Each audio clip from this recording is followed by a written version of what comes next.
I believe that a really good way to understand a culture is through its gardens.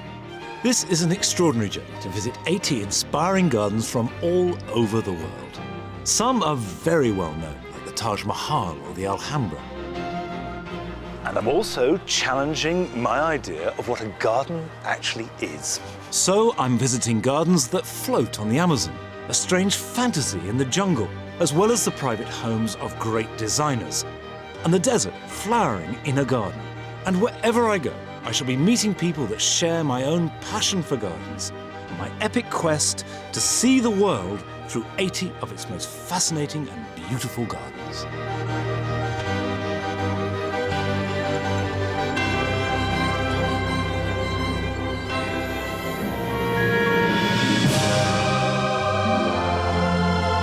This week I have come to South Africa.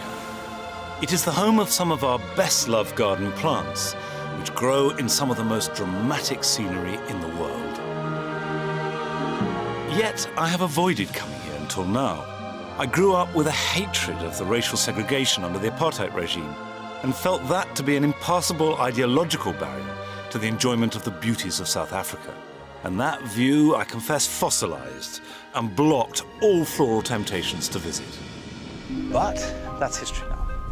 And although I would be dishonest if I said that I didn't bring a little bit of that baggage with me, I really want to see this extraordinarily beautiful country, to meet the people and, of course, to see as many gardens as I can. I'm starting in Cape Town to see how gardens reflect the emergence of South Africa as a nation. And I shall visit the famous Kirstenbosch Botanic Gardens, amongst others. I'm then going on to the Drakensberg Mountains to see some of our familiar garden plants growing in their exhilarating natural environment. Finally, I go to Johannesburg to see how one of South Africa's grandest gardens is changing, as well as a township garden that has desperately limited resources, but is rich in hope and inspiration.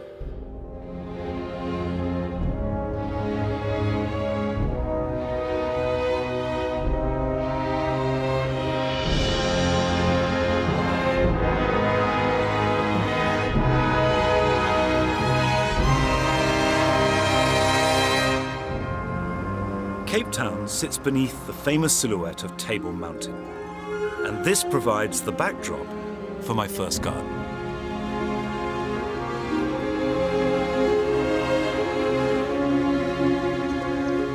I've decided to start my journey here at Kirstenbosch Botanical Garden at the base of Table Mountain, because it's one of the very few botanic gardens that just has native plants. So if you want to see all the plants of South Africa in one place, well, this is where you have to come.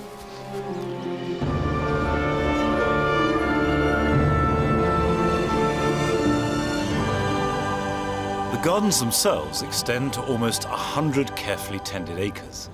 But this is only a small proportion of the 1,300-acre estate that runs right to the very top of Table Mountain, with a mixture of woodland and the indigenous scrub known as Thembisa. The land was bought by Cecil Rhodes in 1895 and bequeathed to the South African people at his death in 1902. In 1913, the National Botanic Garden of South Africa, devoted entirely to indigenous plants, was set up on the site. I met one of the senior horticulturalists, Cherise Viljoen, who offered to show me round. How many South African plants are there here? In the garden? Yeah, in the garden. There are over 7,000 species. 7,000 species? Yeah. And there's still more to go around. Right. We're still adding to the collections every day and to the garden. Amongst this huge diversity of plants, the garden specialises in local Cape flora. And the showiest of these are the proteas, of which there are over 350 different types.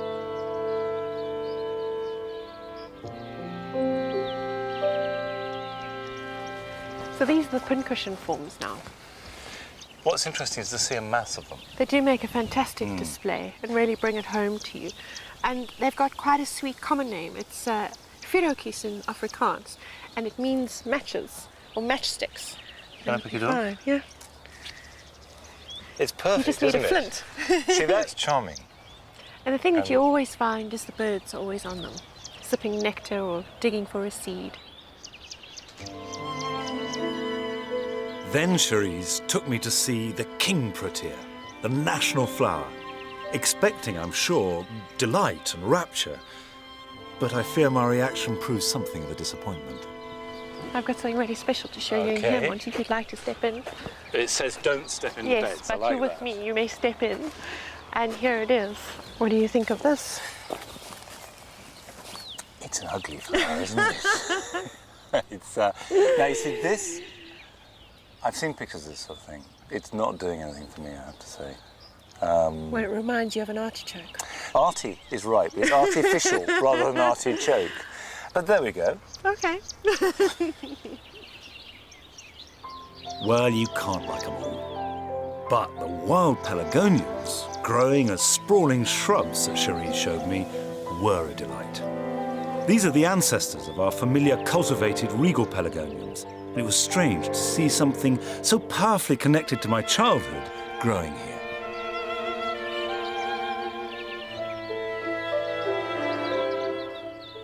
You just never see those. This great drift and a big plant. This is a very natural planting as well. This is how you would come across it growing wild on the mountainside.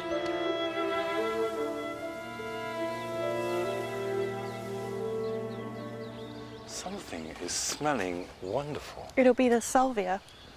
Is this a salvia? It's a salvia. It doesn't look like a salvia. It's our wild African salvia. Oh, it's lovely. It does smell wonderful. Lemony and musky and warm, and it definitely contributes to that feinbos scent that you get off the veld when you're going through it. You see, if I'm honest, I think of words like the veld. It's a very butch sort of word. It doesn't say musky, lemony, fragrance. No, it doesn't. Wild fields don't work for us. Yeah. Veld is just veld. It's an Afrikaans word, but it's traditionally used to describe the wild areas in the Cape. South Africa is home to 24,000 different species of flowering plants. That's 1/10 of all those that grow on Earth. There is also a small group of plants that were here long before flowers even evolved, the cycads. Cycads look like palm trees, but they date back 200 million years and haven't changed at all since they finished evolving 50 million years ago. If you had to go back 150 million years, it would pretty much look exactly like that, except there would be a great big dinosaur behind it. So they haven't evolved at all? Very, very little. And then, amongst this Jurassic foliage, I spotted something that I found as thrilling to me as any dinosaur. Here we are with cycads and also an owlet. Spotted eagle owl. A spotted eagle, it's beautiful. Monty, have you spotted her? Oh, I didn't see her. The mother owl. How amazing. You're a very beautiful girl. Isn't that amazing? I mean, isn't that just an extraordinary experience? Nice to see what the chick is going to look like when he loses all his fluff as well. We're blessed. Monty, if we go down here, I can show you a really horrid cycad. It's kind of like organic barbed wire. Aren't they truly, truly horrid? Encephalatus horridus. They're a spiky thing, they really are. And I guess that when you get spiked by that, you know you've been spiked. You know it. And that is entirely designed to stop dinosaur jaws. Yes. See, I think they're more beautiful than the king protea. I knew you were going to build up to that one. Well, it's true.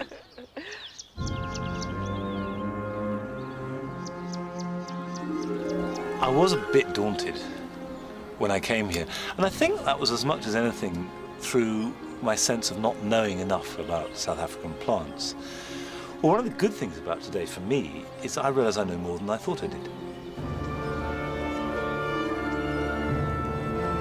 However, the majority here is new and unusual, and it's really good to see them all in setting and in context, and that's what a botanical garden is like a reference library really, and put that against this extraordinary backdrop. I mean, it really is so beautiful.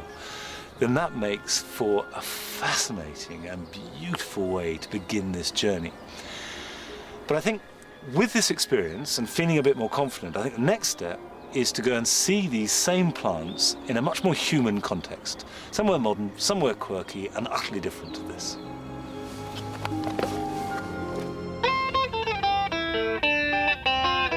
So I'm going a couple of hours east of the city to Franschhoek, which is a small town near to Stellenbosch, the intellectual centre for Afrikaners. As we travel, I get a glimpse of a different facet of life in South Africa. Just on the left is a township, which is just a series of shacks, tiny shacks, looking more like allotment sheds than houses.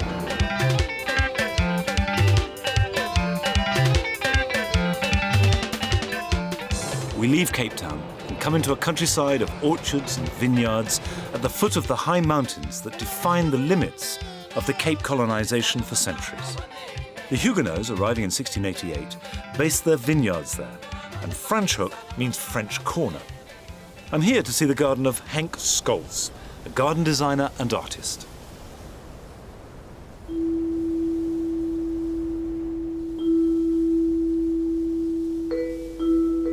This is a small garden that circles around the house.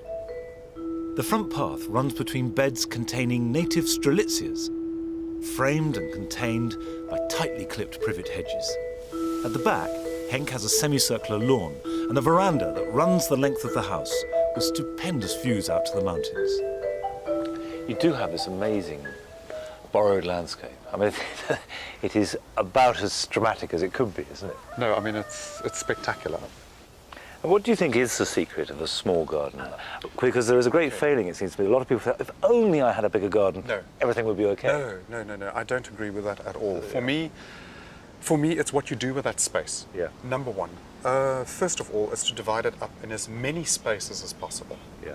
It doesn't have to be a solid wall or a solid hedge. If you step down the steps, down to this lawn space, you're in a total different room. I love this space. I enjoy this space. For me, this is my palette where I play. I don't think I've ever seen a garden so intensely detailed.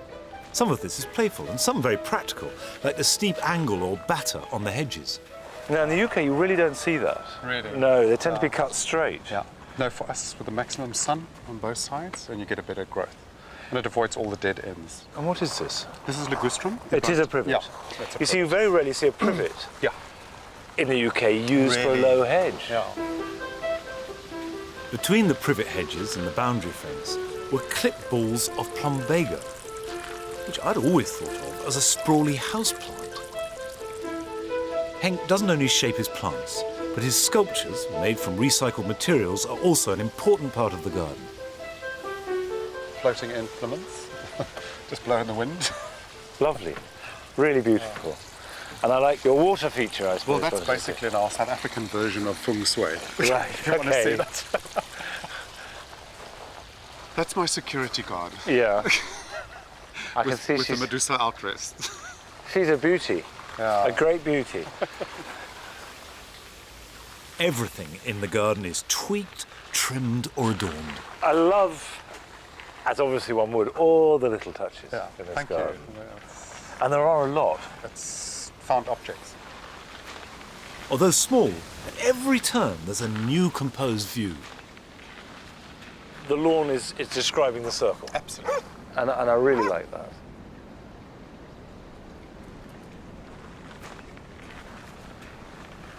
And this is lovely. I really like this. The way that it's enclosed in, and the curves of the hedge. Yeah. I mean, it's basically, it grows on you. It's like an organic thing that's alive. I mean, you can basically shake this thing. I mean, it's like, but that's what we call ragoda. Ragoda hastata, like saltbush. You smell your hands, and then you'll stop doing that. It smells, dear viewer, of slightly off fish. But now he tells me. But it clips beautifully. Yeah, I'm sure it does. Henk told me that he trims the entire garden every 12 days throughout the year, and the combination of his tight clipping and idiosyncratic playfulness is evident everywhere. And the flowering plants seem to thrive spectacularly on his regime. It's the most floriferous Tracheospermum I've ever seen. Yeah, I must say it's extremely happy. Yeah. And that's just one plant. That's one plant that is in that space. Yeah.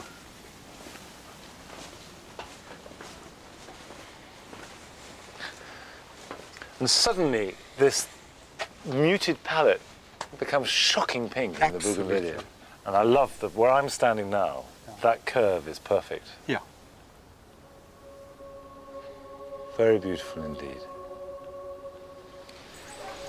This is probably the most photogenic garden I've ever been to.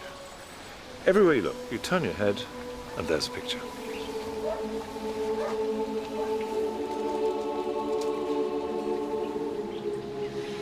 I love the way that it's the expression of one man's work, that it's personal, it's quirky. The relationship between the sculpture and the plants and the design, the whole thing has been fabulous. And I particularly like the way that it's used indigenous plants, that it's an expression of South African gardening and art. And after all, that's what I came here to see. So that's been very inspirational. But the next stop is a complete contrast. I want to go back to the middle of Cape Town and really see where all this began.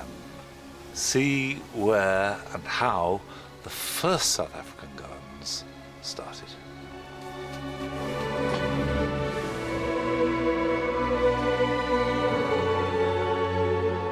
The first South African garden is bound up with the story of the Dutch East India Company. By the time that their ships would round the Cape of Good Hope on their way to the Far East, the crews would be exhausted and often suffering terribly from scurvy, after anything up to 6 months at sea after leaving Holland. Table Mountain stood out on an otherwise very level and bland coastline. This meant that sailors used it to navigate, and it became a major landmark on the long, long journey. So, in 1652, a small group of men and women colonizers set ashore at its base, specifically to cultivate ground that could supply the ships with fresh fruit and vegetables.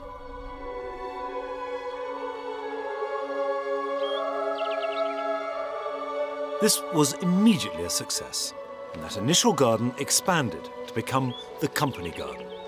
Most of it still survives as a public park in the middle of the city. And this tree is a remnant from that first garden. This is Pyrus communis. It's a pear. It's got these evergreen, rather leathery leaves that are not typical of a pear. But I've got one in my own garden. It's indigenous to Northern Europe, and this is a survivor from those days. People didn't found the initial colony of Cape Town on this site because of the harbour. The natural harbour here actually was rather poor. The reason why people settled here was because of the clouds on the mountain.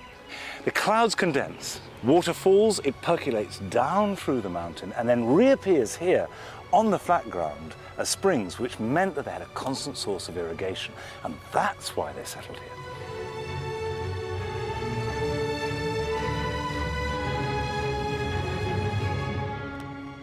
The Cape has a Mediterranean climate, which is wet in winter but bone dry and hot in summer. So having a constant water supply was vital to the garden's success.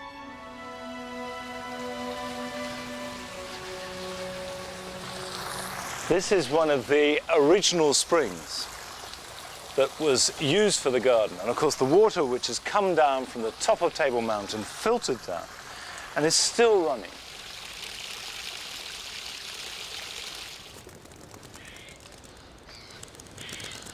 Although in its heyday, this was 5.5 hectares of very organised, rectilinear Dutch vegetable growing, it soon proved to be not adequate for the needs of both the colony and also the ships that kept coming in. So company employees were given permission to set up farms which could supplement the original company garden produce. And in the garden, the fruit and vegetables were gradually replaced by ornamental plants. By 1840, it was a full-blown pleasure garden. But the garden remains the heart of Cape Town and the birth of modern, colonised South Africa.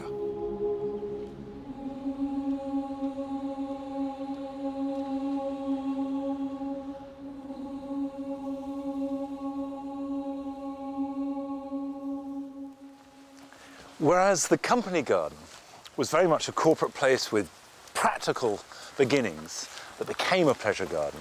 I've come here to Stellenbosch, which is a private house. In fact, it's the oldest privately owned house in the whole of South Africa, which I've heard is a very beautiful garden, but perhaps more interestingly, also should tell me something of South Africa's colonial history.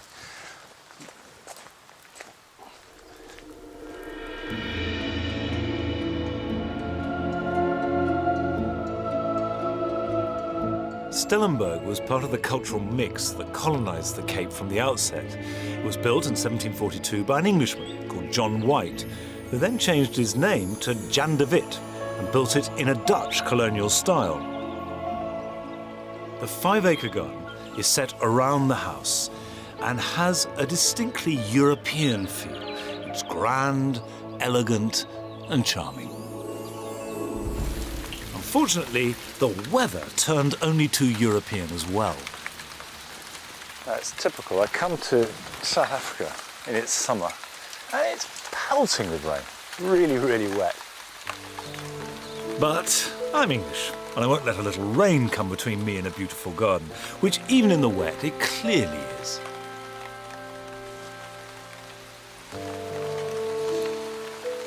What's interesting about this is that it's a white garden with this white parterre and a white house, a house which is very Dutch, not at all English. Now they call this a white garden and all the plants are shades of white, but in fact it's a green garden, and I think that's true of all so-called white gardens because the white makes the green seem greener. And the fact that it's so wet today makes the whole thing shine with that extraordinary green intensity.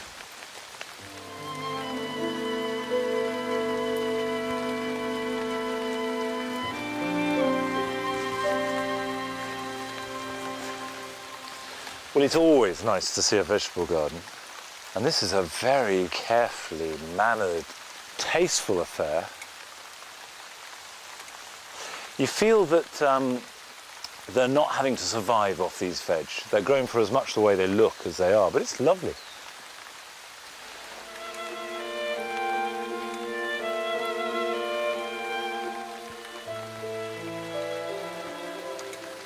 I'm not letting the rain dampen my spirits, and in fact there are very nice touches. For instance, these steps, very, very shallow steps, almost a slope, looks wonderful. It's got real style, and as I go around the world I always see little bits and pieces and I think I'll nick that, I'll use that in my own garden at some point, and that's one of those things.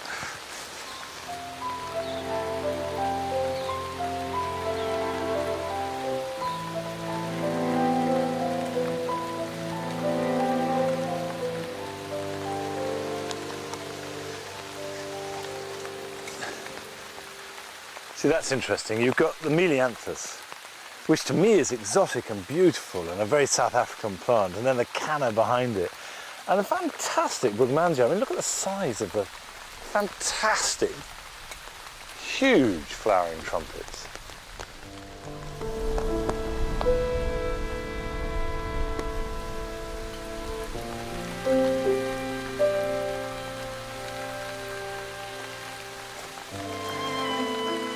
Here I am in the end of November with delphiniums and roses and Verbena bonariensis and mulleins and foxgloves, all the elements of a lovely English mixed border.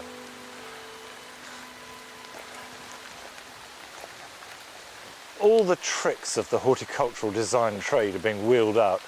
Parterres with Santolina and lavender, the Luttian seat painted a tasteful colour. You've seen it all before, but the truth is, the reason why you've seen it before is because it is lovely. Stellenberg is a garden made with great care and love, and the Dutch house and English garden measure out a colonial past with great elegance and style. Its heritage is colonial, but deeply rooted in the culture of Northern Europe. However, having seen this, I now think I need to sort of escape all those English influences and just find something that is neat South African, undiluted.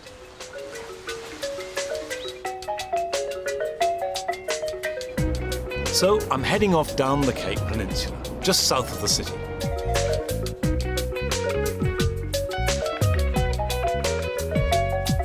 I've come on down the Cape and the rain has cleared, thank goodness. I've stopped just to take an overview because from here I can look back and see Table Mountain with its tablecloth of clouds still on it, Kirstenbosch on the slopes, and Stellenberg, where I've just come from, tucked in down below that with clouds still around it, probably still raining there. But up here it's windy, but for the moment it's dry. Table Mountain is at the head of a range of mountains which run down the Cape Peninsula to the Cape of Good Hope, which is the symbolic southern tip of Africa. It was originally known as the Cape of Storms and is still a tricky piece of water whose rocky coast is littered with shipwrecks. This is the setting for my last Cape garden, created by Donovan van der Heyden and called Lilleden.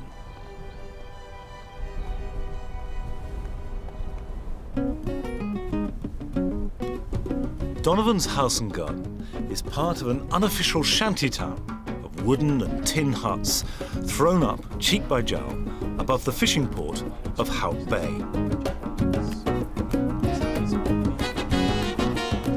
His garden is a series of terraces on the hillside, looking out over the blue waters of the bay. What was your own inspiration to get it going?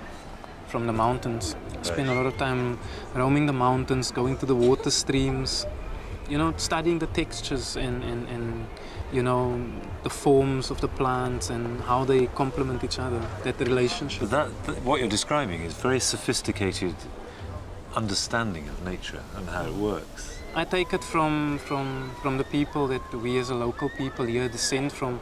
They lived close to nature, you know. They had that harmony with nature, and to me it's really that as my inspiration and maintaining that. In terms of this garden here, is it constantly evolving, or has it reached a point at which you're happy with it and it's staying?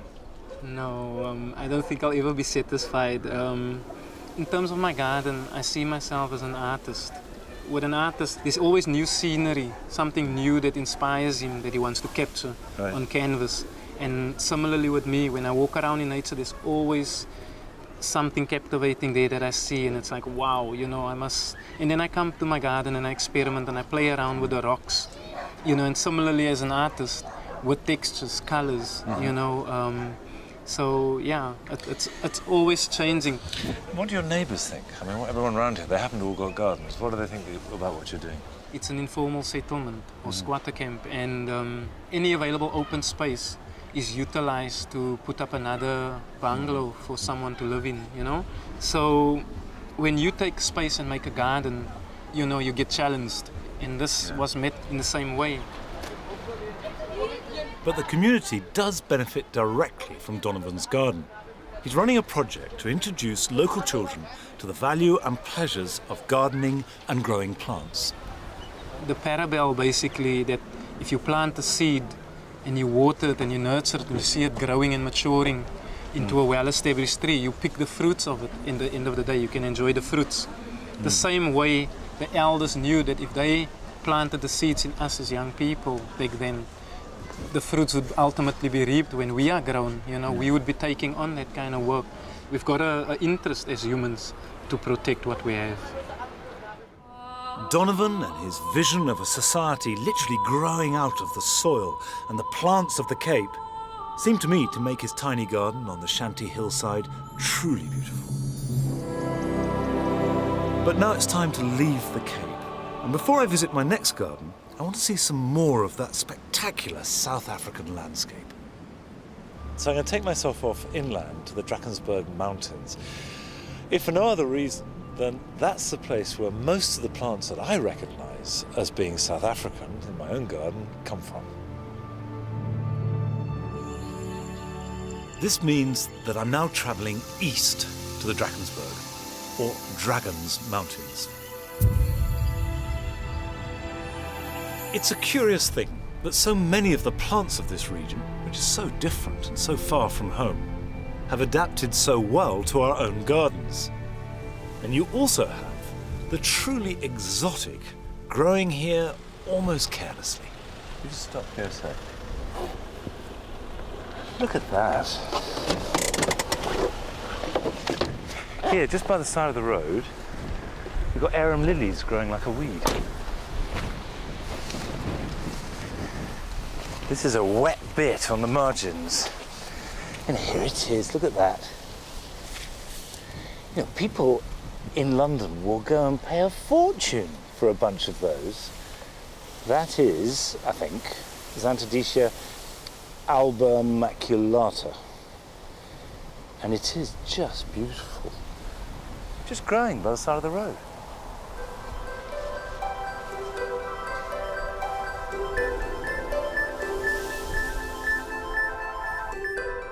These mountains rise up to about 3,000 metres, which is about twice as high as Ben Nevis.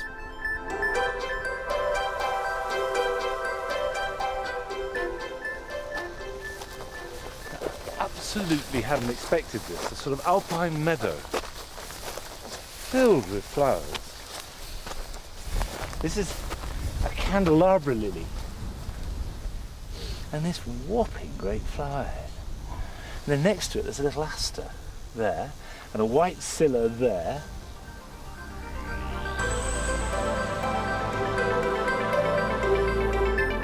The Drakensberg range is on the east side of South Africa and has the opposite climate to that of the Cape. So here the rains fall during the warm, wet summers, which gives the plants a growing season similar to that of Northern Europe. This purple flower here is, I'm sure, Bononia. Now I planted this at Berryfields just a few months ago, and here it is, growing in its true home in the Drakensberg Mountains. This is a funny one. This is Phygelius equalis, which is becoming increasingly common at home. See it, lots of gardens, lots of garden centres. And here's where it really wants to be.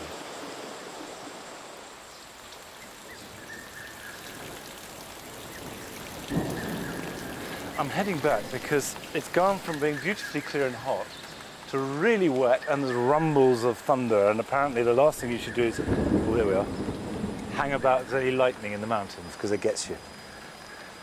Oh, look at that. Come in here and have a look. That little white flower is a streptocarpus in flower. It's growing on almost vertical, damp bank. The storms tend to be limited to the afternoons, and the next morning I get up early to go further up in the mountains. Once you get higher up, and I'm now at about 2,500 metres, the landscape forms itself into the kind of thing that people very carefully construct in rock gardens. And here you can see these little helichrysums just in little niches and perches in the rocks, which are formed beautifully. You couldn't do this better with all the money and skill that British horticulture could give you.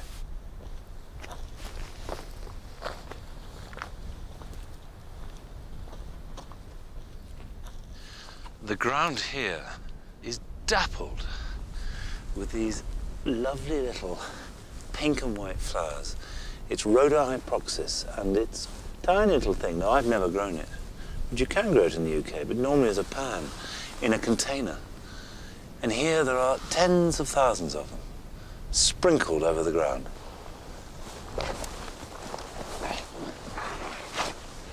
I'm walking through what really amounts to a field of eucomis. You can see them here with the flowers beginning to form in the little pineapple topknot. Now these cost a fortune in the UK, but here they are, nearly 8,000 feet up on the side of a freezing cold mountain.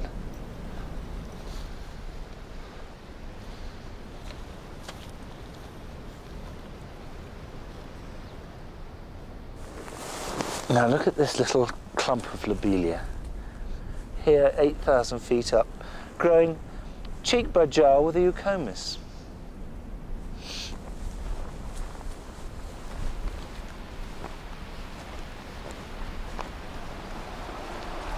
The Drakensberg really is the most extraordinary, vast, beautiful site.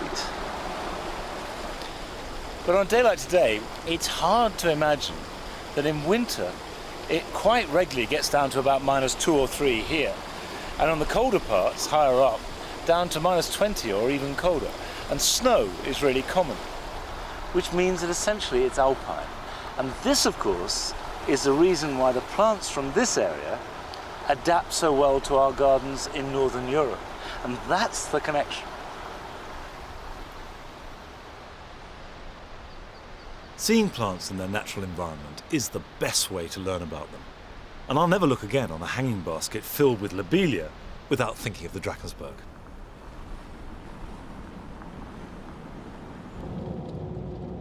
The Drakensberg is a giant escarpment.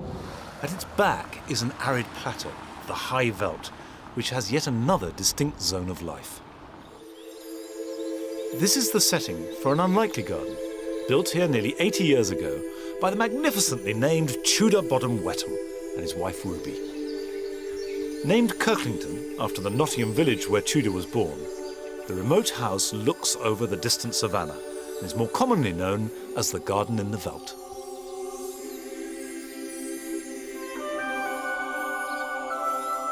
The garden is cut into the hillside in a series of terraces, although only the area around the house remains tended today. Yet there still remain hints and signs of something much grander. Thick stone paths and walls are still there amongst the rough growth, and beneath the overgrown grass of the orchard lies a sleeping giant of a garden.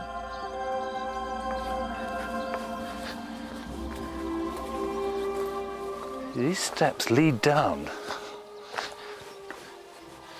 way out of the garden, and these are really solid paving stones and steps. You see, they go on and on right down. And these steps come down to this grand, sweeping staircase. This was clearly a deliberate attempt to make a grandiose English country house garden carved out of the high veld stone. This is garden making on the most ambitious of scales in the most improbable of circumstances. Tudor's descendants, the Moffat family, still live on the farm and told me about its creation. They had to dress all the stone, cut it on the farm, haul it in, and then start laying out the paths and the terraces and building the walls. This is really ambitious stuff you're describing. Very, very ambitious, yes, yeah. Climate-wise, it was a battle. We are pretty extreme here, being so high. January, February, when there's a shortage of rain, the garden really suffers. And at times we bring in tankers, cart up water on an ongoing basis to keep it, those few things going which are more important. The crops get it first, the farm crops, and then... Or the cattle. And the rain comes, and then you won't have rain for a long time again. And it streams off the mountain. Gathering and storing water is the key to the garden's existence. Even before he began the garden, Tudor made extraordinary and extreme measures to trap the stormwater as it tumbled down the cliffs. This path behind the house is essentially a drain, a stone drain that comes down, goes underneath this building, out this pipe, and then along this path, which meets in the middle, the water, which pours off the hillside, comes down here and comes to this point. Water pouring in down there, through a drain there, through this system, into this enormous tank, which was designed specifically to water the garden. So Tudor's plans were, from the outset, wildly, crazily grand. And without this kind of ingenious hydroengineering, a garden like this would never have been possible here. I came up here to see the water culverts cut into the rock and get an idea of this great cliff face with the water pouring down to the garden. But now I'm up here, it's the view that is fantastic. It's awesome. And it's all, or a great chunk of it, connected to the house and garden. So you have the house and the garden below, and then the field stretching right out for a great chunk of what you can see. And for most of us, to live in scenery of this scale is unimaginable.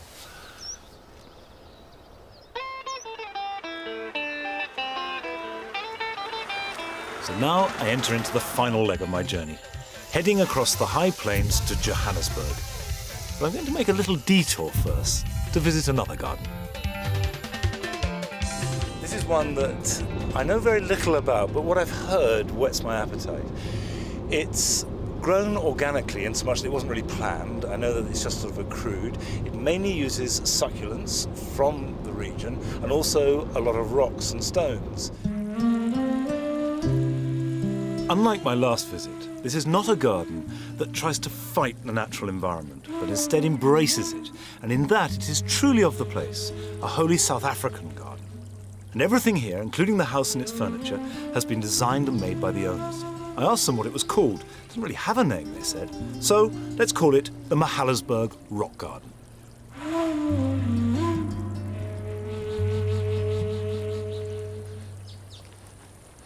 What I'm absolutely loving is the way that stone, wood and plant material are merging and becoming completely fused as an expression.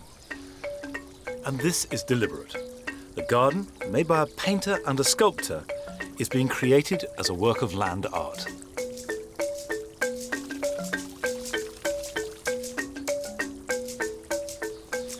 See, look up there. Look at that. That is just beautiful. I have to say that when we first came here, I knew that it was going to be quite interesting, and I'd seen an odd picture or two, but I had no idea that it was all done on this scale. The natural slope of the hillside has been gouged and hollowed into one vast sculpture, so ravines, hillocks and rocky passes leading nowhere map out this new made-up land. And bowls, ponds and wooden bony carcasses jostle the stone until they marry into a kind of composite organic material. It's breathtaking.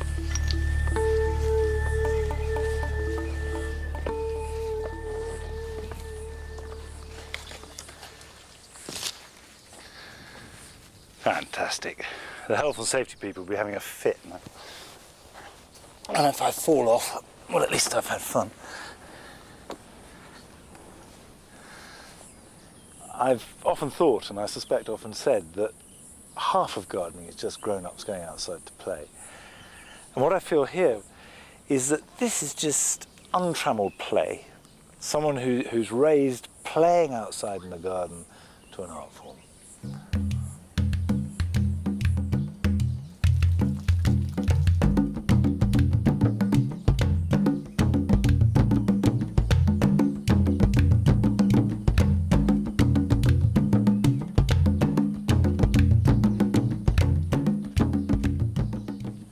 Even though the stonework and the sculpture seems to dominate, I think if it was just stonework and wood, it would be beautiful and interesting, but it wouldn't quite be enough. What really makes it come alive and what peoples it are the plants.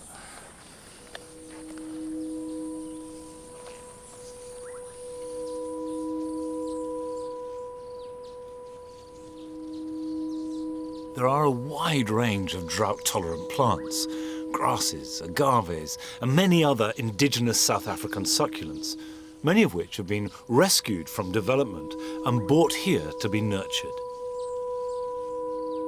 But it is the giant aloes that dominate. Some of the bigger ones are just bursting with personality. You feel like you ought to go up and shake hands and introduce yourself to them.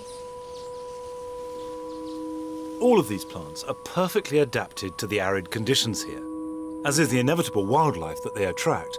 There's even a weaverbird colony just outside the front door.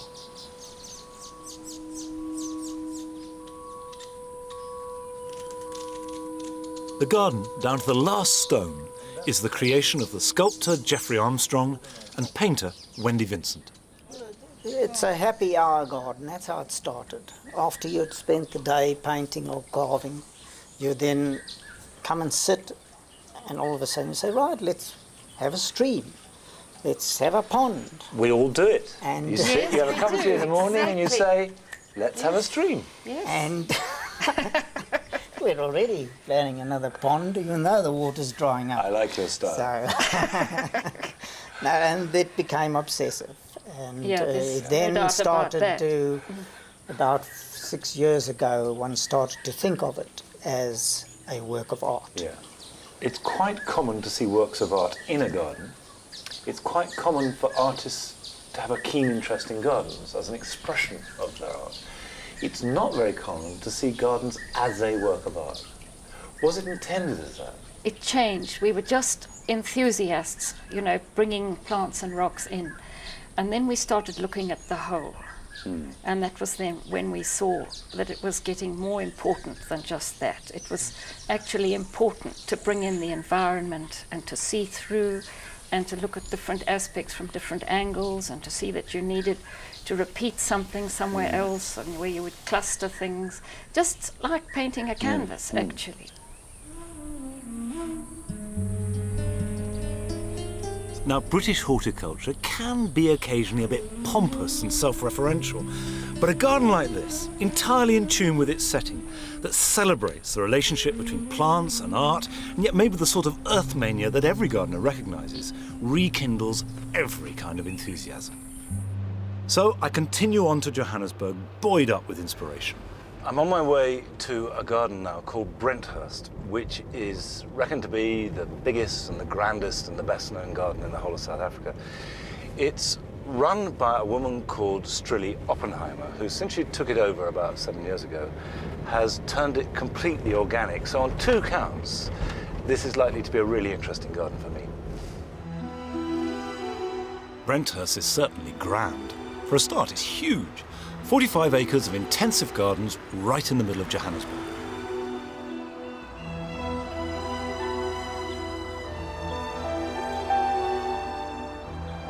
It has belonged to the Oppenheimer family since the early 1920s, whose fortune was derived from the local diamond and gold mining industries.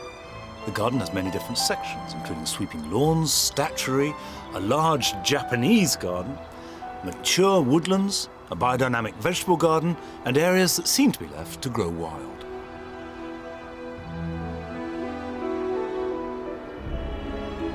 Over the past 7 years, the garden has been going through a kind of horticultural revolution, which has shocked some, but thrilled as many others. And this is entirely due to the naturalistic principles of its current mistress, Strilly Oppenheimer. I could quite easily, and find it exciting, to do nothing at all with the garden and just watch it become totally wild again and meet its climax and create another rhythm. The garden was originally laid out in 1904, but much of the existing structure was added in 1959 by the garden designer Joan Pym. However, it remained as a conventional, highly controlled Edwardian garden until Strilly took over in 2001. Now the lawns consist of local species of grass, whole swathes of which are encouraged to run to seed, and borders are encouraged to grow naturally without obvious attempts to tidy or control. However, the vistas and views are carefully maintained. Yeah, I think the scale is superb. On the hillside above the statues is a huge Japanese garden commissioned by Strilly and her husband Nikki.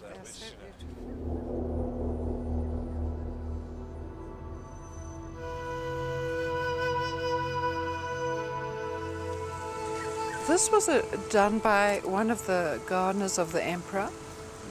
And so for me, I know something about Japanese gardens, but not a lot. And what I needed was that if we had something which was called a Japanese garden, that it was truly authentic to the Japanese. And for me, what it does is create a tension between the sort of gardening where I am comfortable, which is very natural and don't prune anything, and this totally clipped garden. Certainly, the obsessive control of Japanese horticulture in this garden creates a dynamic of balancing tensions and ideologies. It gives the place energy. Round the corner, we go up to the Kopi garden. Now, Kopi is an African rocky outcrop, and here the plants are again given a free rein. For a lot of people who want to garden naturally, who are becoming environmentally much more aware, who want to be in tune with what they conceive as a correct way to behave towards the natural world, have only their garden in which to operate. Yes, but I think they must be conscious about what they want and what they're trying to do and have that relationship. And when they have a real relationship with the plants, then it's like with their children. They let their children grow. They don't totally prune or maybe some people do, control their children, and then they're a disaster. Brenthurst is a carefully managed balance between natural freedom and human control. Clipped hedges contain untrammeled growth, and everything is connected and interwoven by paths, many of which are decorated with assay cores from the mines.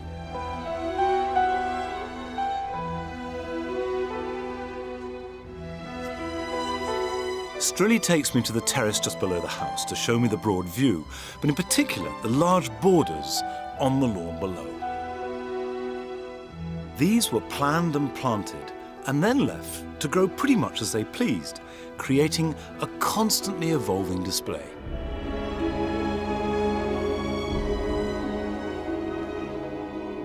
This is typical of allowing really nature to do what it wants to do and not imposing one's own view on it. And it's just as beautiful, if not more beautiful than it was as a mixed border.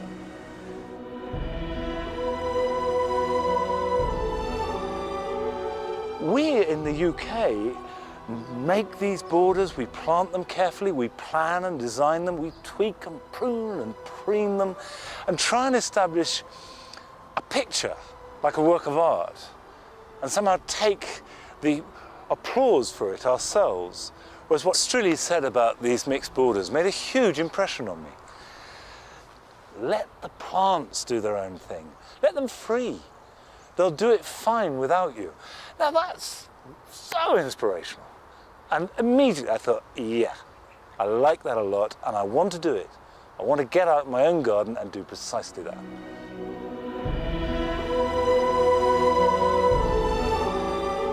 The effect of Brenthurst, just like the rock garden at Johannesburg, is to shake up my idea of how to garden, redefine my image of what a garden can be, not be overawed by that, but empowered.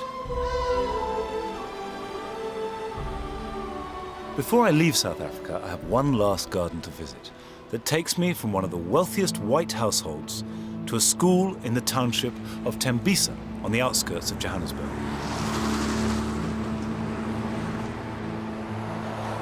Under apartheid, millions of black Africans were removed from their homes and rehoused in what were often makeshift settlements called townships, which were often the focus of violent civil unrest. Today, 1 million people live here in pretty harsh conditions, and life is still tough. But when I arrive at Tutuka Primary School, I'm welcomed in song.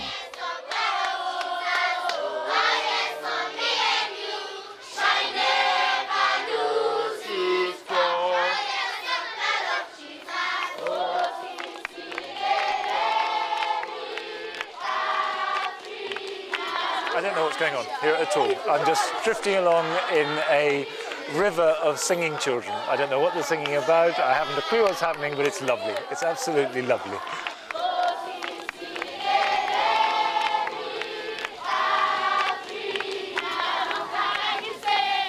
The school's garden is organic, biodynamic, and grows mostly herbs and vegetables. And my irrepressible guide is a teacher, Mr. Lucas Mbali.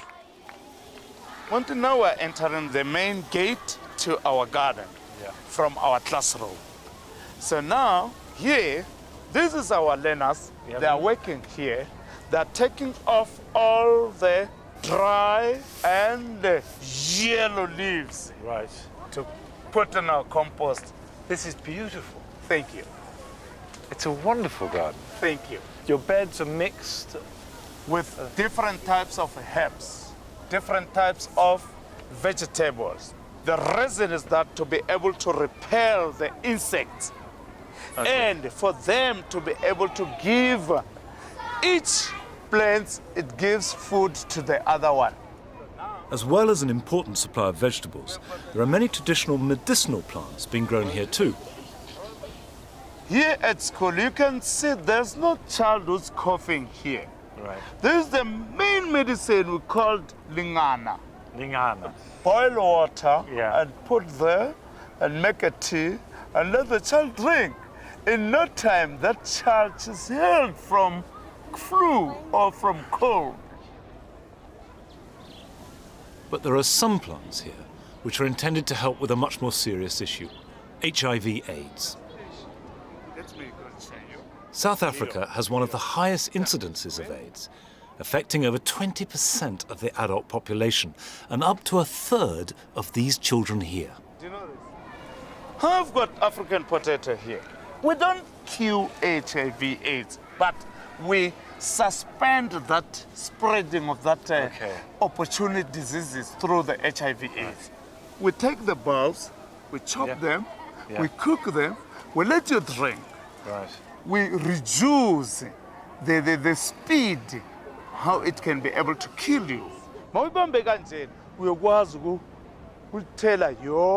A section of the garden is used as an outdoor classroom where children are taught all kinds of subjects, from maths to horticulture. Tell me, do you like working in the garden? Yes. What do you like about it? Watering plants, planting. I like sweeping Why do you like that? because it cleans our garden.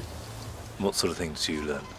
How to plant trees, how to take care of your environment. Do you think the garden is beautiful? Yes. Why? We've got flowers, spinach, onions, cabbage. So that makes our garden look beautiful. It certainly does. If it belonged to a keen amateur gardener at home, I'd admire it hugely. As it is, this is a school garden in a township in South Africa. So it's beautiful in its own right, and it's a miracle, really. It's just wonderful.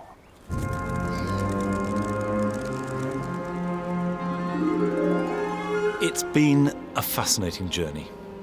There's no doubt that the gardens I've seen reflect the way that the nation is in a process of transition, evolving from a severe colonial past to a true South African identity. That identity is shaped as much as anything else by the landscape, which is just staggering. And then there are the plants in that landscape. To see so many familiar garden plants growing in their natural form and habitat was a treat.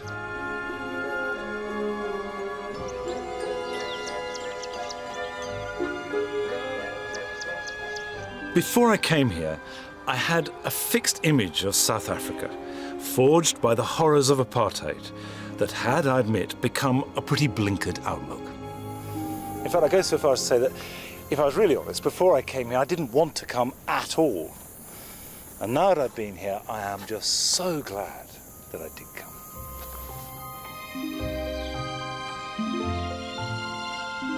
Next time, my journey will keep me closer to home, as I go in search of some of the most inspiring gardens to be found in the more familiar territory of Northern Europe.